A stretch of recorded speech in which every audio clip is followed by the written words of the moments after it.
Hello there everybody, Sam Strains here, welcome back to the Railway and welcome to yet another locomotive review.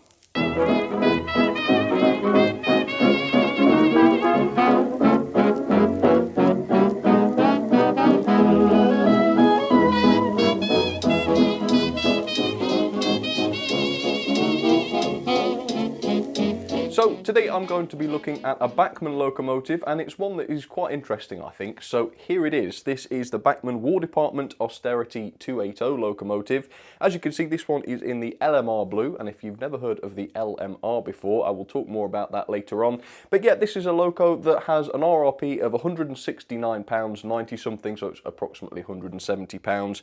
And recently Hattons were selling these for £115. So I thought, you know what, to me that sounds like a pretty good bargain. I think for that money I'm going to pick one up and do a review. So if you want to pick one of these up also for such a good price as £115, I think they've still got them at that price now. There is a link in the description if you want to check that out. But yeah, it's a 280 freight locomotive, very, very heavily used during World War II, in fact designed specifically for World War II. So quite an interesting locomotive. If you like wartime locos, hopefully you'll enjoy this video, and I certainly think I'm going to. So let's get this out straight away and we will see what this is like. So yes, the War Department Austerity 280s. Quite an interesting livery. These always sort of caught my eye. I always fancied getting one, but the price always put me off. So I was pretty darn happy when Hattons showed these for £115. That was pretty good. Right, so I've never had this out of the box, so you've never seen it in a video, obviously. This will be the first time of me getting it out. But first of all, let me show you what's on the end of the box. So this is the product code 32-250A. It's the WD War Department Austerity Class 79250. It's Major General McMullen, which is quite a mouthful, and as I said earlier on, it is in the LMR Blue. And of course, LMR stands for the Longmoor Military Railway. Okay, so I will just show you the back of the box quite briefly because there is a little bit of info on there. So yeah, as you can see, this is the War Department Austerity 280, and there is a brief history of the class there, so if you want to read up on that, feel free to pause it and do so. Although, as always, I will give you that information later on, or, you know, a different version of it, of course. So stay tuned for that if you're interested. But for now, I think we're just about ready to get this thing open. I think I've said all I want to, so let's get it out and see what this is like. So here we go then, for the first time. Okay, so let's grab the blister pack and we will see what we get inside the box. So we've got the usual paperwork here from Bachmann, so we'll just take this out and I'll show you the best of it. All right, quite interesting. So we have, what has caught my eye here is the instruction sheet here with an actual photo of the underside of the locomotive, which is quite good because you're looking at the real thing there rather than just a diagram of it, so you know exactly what to do. But yeah, apart from that, it's just the usual running in curves, DCC fitting, all of that good stuff. And on the back, you have got the diagrams too, which is very, very nice. So that shows you how it all goes together and comes apart, and of course all the different parts are labelled so that you can get them replaced should you ever need to, heaven forbid. So there we go, quick look at that. Obviously, do read the paperwork through ordinarily. But yes, we're on a tight schedule today. I don't want to spend too much time on that. And then quite interestingly, we have nameplate fitting instructions here. I was wondering about that because I noticed there is no nameplate fitted to the model already.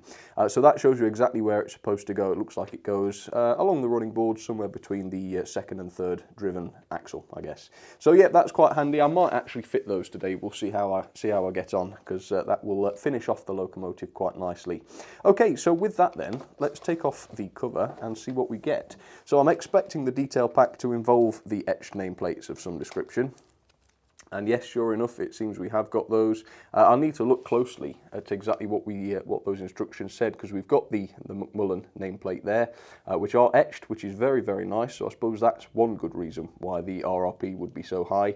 And then you've also got some other bits on there, so I'll need to look at those instructions again to find out exactly what those are.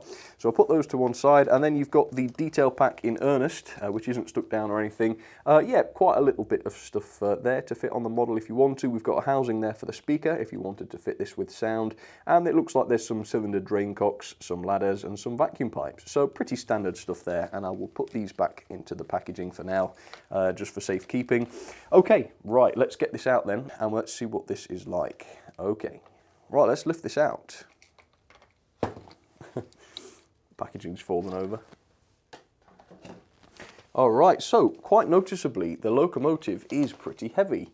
I've noticed straight away that the running board is very cold to the touch, so I think that is die cast straight away.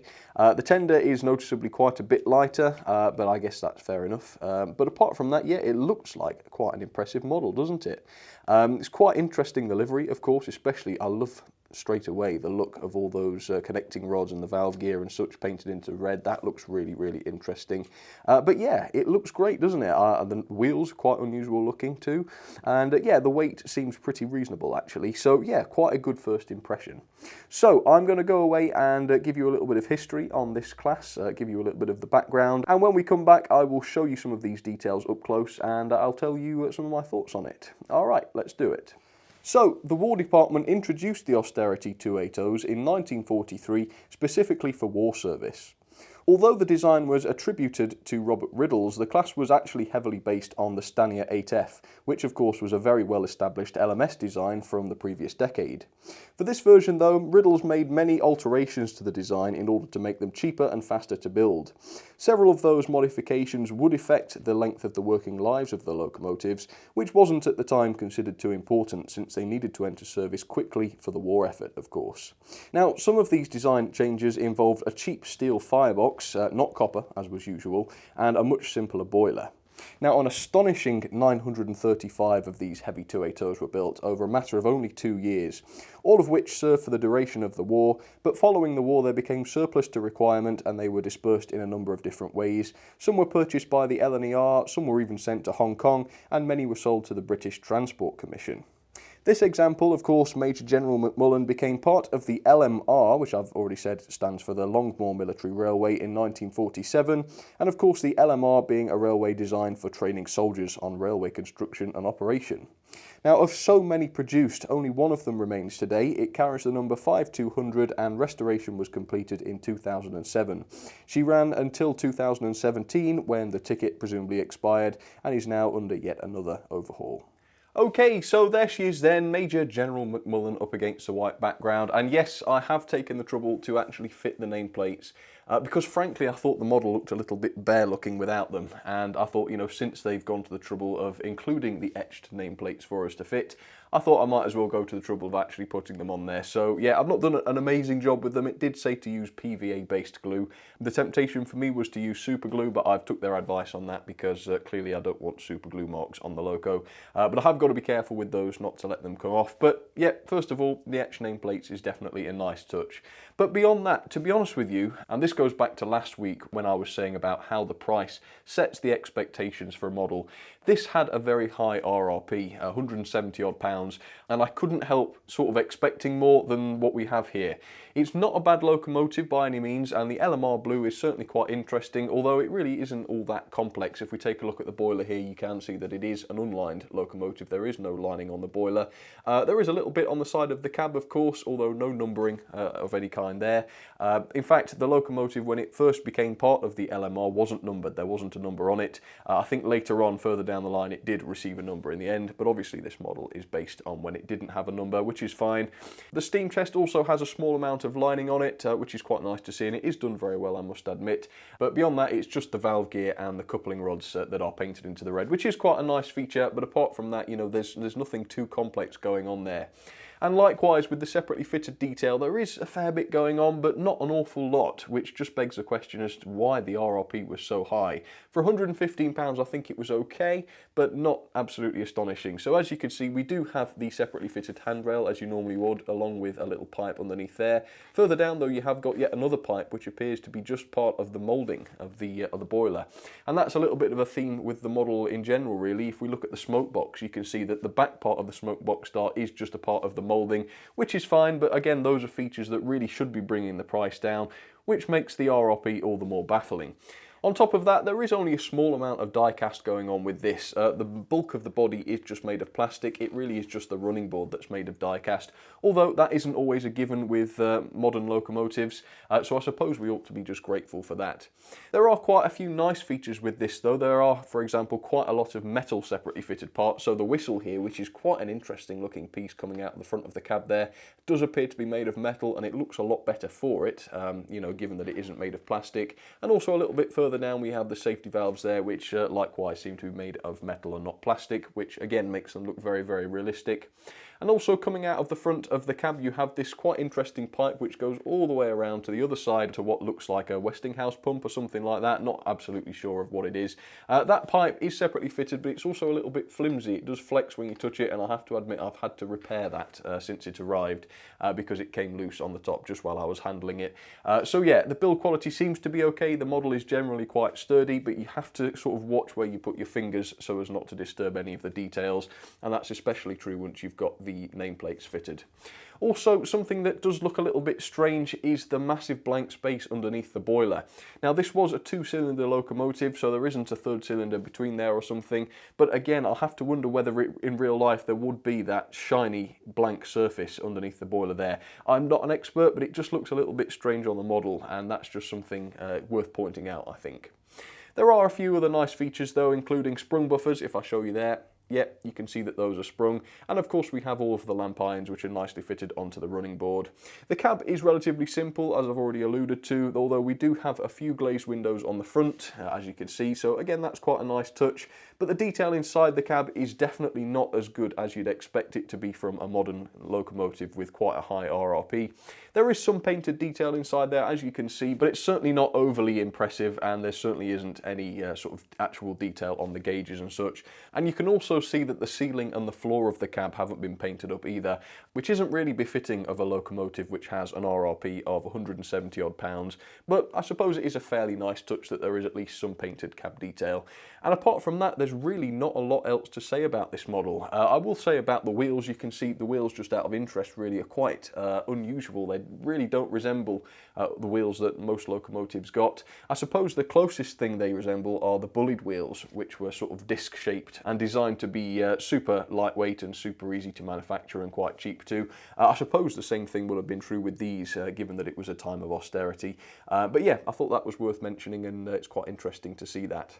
There's also quite a lot of pipe work fitted underneath the cab, as you can see here. It does appear to be separately fitted, but it is obviously unpainted, although I suppose that's fair enough. It is a little bit fragile, but then again it's quite sheltered and shielded under there, so it's not something that you're going to catch with your fingers. So quite a nice touch to see so much pipe work there. So let's move on to the tender then. The tender is at least a little bit more visually interesting because you've got a bit more lining on there. So you've got the LMR lettering there with the sort of pinkish almost lining around it, which has been done to a very high standard. You can see the underframe has a fair amount of detail to it, although it does all seem, or most of it does seem to be just part of the moulding. Around the back you can see we do have a range of separately fitted handrails and also a separately fitted ladder, which is a nice touch. And the buffer beams there do have the running number painted onto them, which is quite interesting. I thought it had the running number painted onto the cab when it eventually got it, but perhaps I'm wrong, perhaps it did just go onto the buffer beams. But again, you have got NEM pockets below there as well, which is quite a nice touch, and there are couplings fitted into those front and back, which is quite a nice thing to see. The coal load in the top is sort of standard for Bachmann. It's a little bit on the glossy side, not ultra unrealistic to be honest with you, but usually those are removable, so I'll have to try that later on and see. But apart from that, yeah, it's a relatively box standard tender really, quite a large tender if you look at it in comparison with the locomotive. So that's quite unusual. I quite like that, I suppose. But overall, yeah, it's not sort of blowing me away with the level of detail, although I think the level of detail is adequate and basically up to modern standards, although I can't necessarily understand why the RRP would have to be so high, given that there's nothing particularly outstanding about the model. But certainly if you're interested in the war department and the LMR, it is a decent looking model, isn't it? I think that has to be said. So let's have a little bit of a run with this then. Let's get it onto the track and talk a little bit about performance. Okay, so there it is then, the War Department Austerity 280 down onto the track for the first time. And just like with all my first time unboxings, this loco has never run up until this point, so it's going to be genuinely its first ever run. So before that, I thought I would talk a little bit about the actual mechanism. Now, unfortunately, it is a tad of a disappointment. The first and most major downfall is that there are only pickups on the locomotive. The tender, unfortunately, doesn't have any pickups on it at all. The only wires that go to the tender are to feed the decoder socket, the DCC decoder socket, which is in the tender. Unfortunately, none of the tender wheels or axles do have pickups going to them, and it is only the 4 driving wheels on each track which pick up, which is a little bit of a shame. I think the better quality and the more expensive models really ought to have some sort of tender pickup mechanism. The other problem is, of course, the motor. I haven't had this apart, but all Bachmann locomotives up until now really, have all had 3-pole motors. And again, for a very expensive model, it is a shame that they couldn't squeeze a 5-pole one in there. The other problem is there is no set of proper bearings, unfortunately, with this model. I've got a shot of this one here. I did just take the base off just to find out, and sure enough, there are no proper bearings in the chassis. The wheel set just sits straight into the chassis, right onto the Mazak. Although luckily the slots that it sits in are in fact round and not square, so that's one thing. So yeah, a little bit disappointment on the mechanism, not an awful lot to like about it, but it may well run well. Despite a poor mechanism, a lot of the Bachmann models do seem to run very, very well a lot of the time. So for the first ever time, here we go with the first run. Let's see if it works. Let's hope so. Yes, it does, is the answer. It certainly does. It's a little bit noisy. I don't know if this will come up. I'll get close so that it picks up on the mic. It's a weird sort of grinding sound, but of course without any proper bearings it will have a grinding sound, won't it? But regardless of what you think about the performance, it looks great, doesn't it, when it moves? Look at those rods, the valve gear and such. That all looks pretty impressive. And if you like this sort of thing, if you're interested in the War Department locos, as I know a lot of people are, you can't help but enjoy it, and I certainly can't help but enjoy it, despite the small downfalls that it has. Okay, man, it's so noisy. Let me get close. You just get that terrible grinding noise. Again, I think that is just due to the lack of proper bearings on it.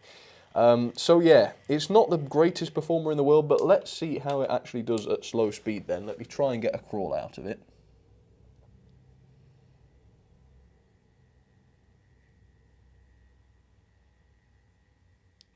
So actually, yes, it is capable of doing a fair crawl. I think that is very, very good. The biggest problem up to now really has just been the noise that it makes, and that's not a huge issue. And who knows, once it's had a chance to run in, that may well go away a little bit. So with that, I think I will do some running in now. I will start her running at a medium speed, if we can bear the noise, and who knows, it might get quieter as she goes. So let's have a quick look at her running on her own then.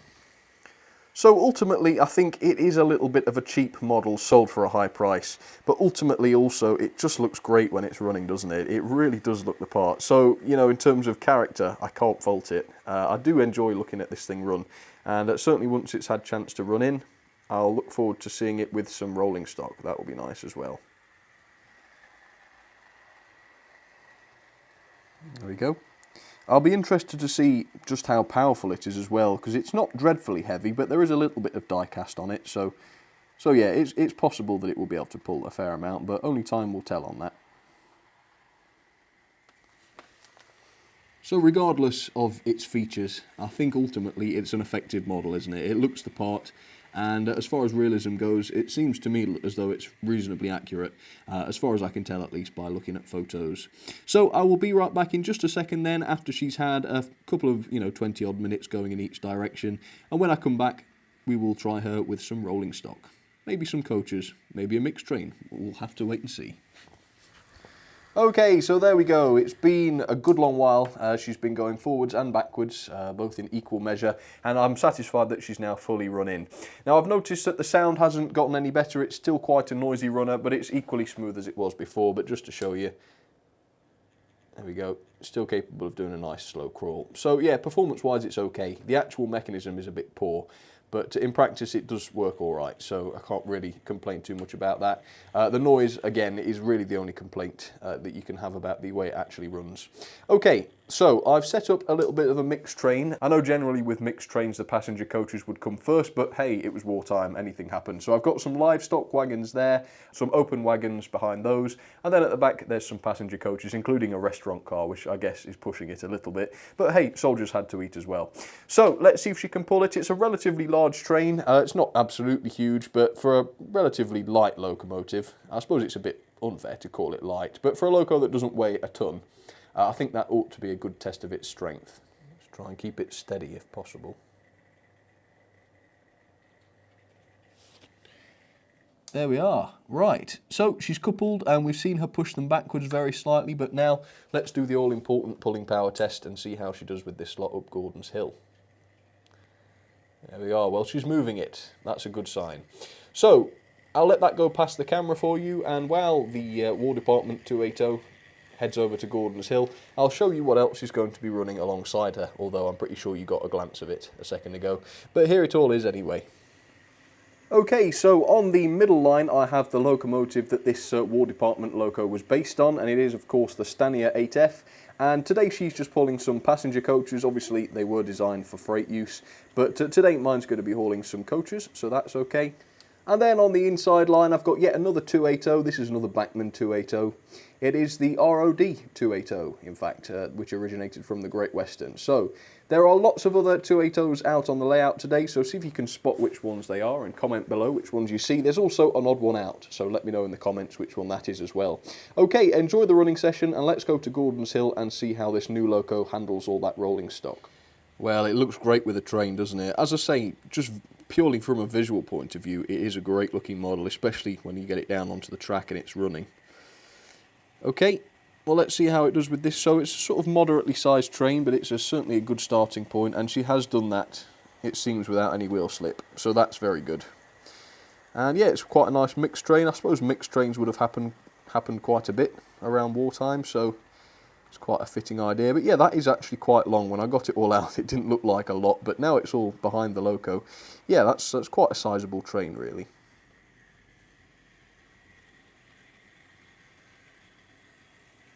I like it. Overall, definitely like it. I'll have to be honest and say, you know, that it's not up to the standard of certain models that are out there on the market, but overall it isn't bad, and for the right price, I think I can recommend it. Certainly can.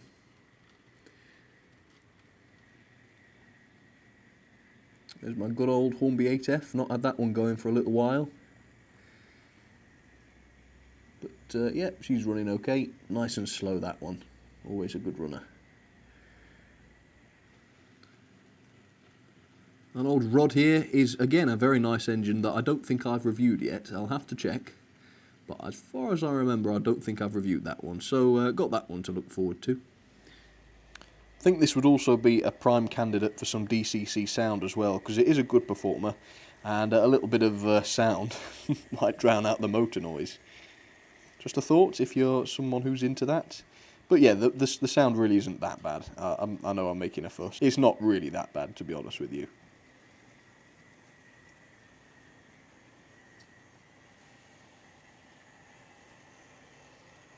So let me know then, a simple yes or no. Is this for you? Let me know in the poll. Is this a loco you like or not? I think it's a yes from me. I sound like I'm on some sort of dancing programme, don't I? But no, overall, it's okay.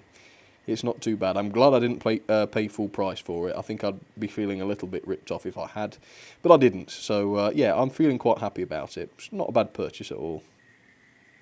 Okay, so here are some of my ratings then on the Bachmann War Department Austerity 280 locomotive. So detail, I was torn between giving this a 3 and a 4. A 3 seemed a little bit too harsh to me, but then a 4 seemed a little bit too generous because the cab was a little bit uninspiring, wasn't it? And there was quite a few of the details that were just moulded to the bodywork and not separately fitted. And I thought given the price that was a little bit unreasonable. So yeah, I'm going to give it a half mark, something I don't like to do, but 3 out of 5, 3.5 out of 5 in fact on that. Now the performance is actually very, very good. It's a reasonable puller as we've seen, and it also does pretty good at slow speed too. It is just a little bit noisy, and the loco isn't as heavy as it perhaps ought to be given that it's a 280 for heavy freight. But apart from that, yeah, the performance is generally very, very good. The actual mechanism though isn't that great. There's no tender pickups, no proper set of bearings, and only quite a cheap 3-pole motor. And obviously it runs quite noisily as well. So yeah, not a lot of nice things to say really about the mechanism. However, it does work and it seems to be reasonably reliable, so I've given it just the 2 stars for that. But yeah, not great mechanism in this one. Quality though, 4 out of 5. It does seem to be reasonably well built at the very least. I had to make a small repair to a bit of pipework on the top, but apart from that, the loco does seem to be relatively well built, relatively sturdy. in part due to the fact that there is so little separately fitted detail on the model itself, but other than that, yeah, I can't really fault it, and of course there is quite a bit of die cast, at least with the running board on this model, so I think the quality's fair enough. I've only given it 4 though, because obviously the mechanism isn't exactly great quality.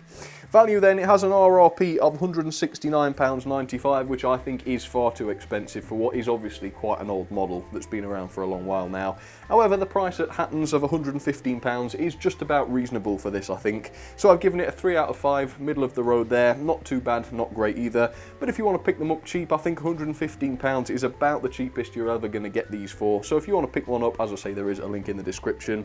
Overall then, that is 6.70 out of 10. The ratings this year are designed to use the entire scale of 1 to 5 stars, which is why that might seem a little bit harsh, but it's just because I've updated the system so that it is better to use the whole scale rather than just, you know, 3, 4 and 5 stars all the way along. So 6.70 out of 10. Into the ranking it goes then, third, just below the Dapol B4. Not a bad score. I'm sure we'll find some worse models over the year, but overall I'm quite pleased with it. Overall it's not too bad.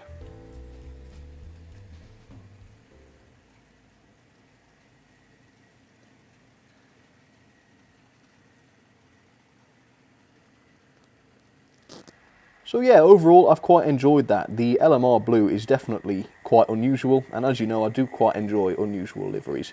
So yeah, overall that is a very welcome addition to the collection, and I reckon you can expect to see it quite a bit more, especially if I do some more unusual livery running sessions. I think it would fit right in with one of those. So good, yes, quite pleased with that. As I say, it's a livery I had my eye on for a long time, and since Hatton's have reduced it, I went ahead and got one, and I'm glad I did, very glad. Well folks, that will just about do it then for my review of the lovely Bachmann 280 War Department Austerity 280. Certainly a very interesting and unusual model, and I hope you enjoyed seeing it. So do let me know what you thought about this in the comments. If you agree or disagree with my views, that's absolutely fine, but do let me know which way you lean on that, and it will be interesting to see what you think. But for now, once again, thank you for your company, and I will see you all very, very soon. Cheers everybody.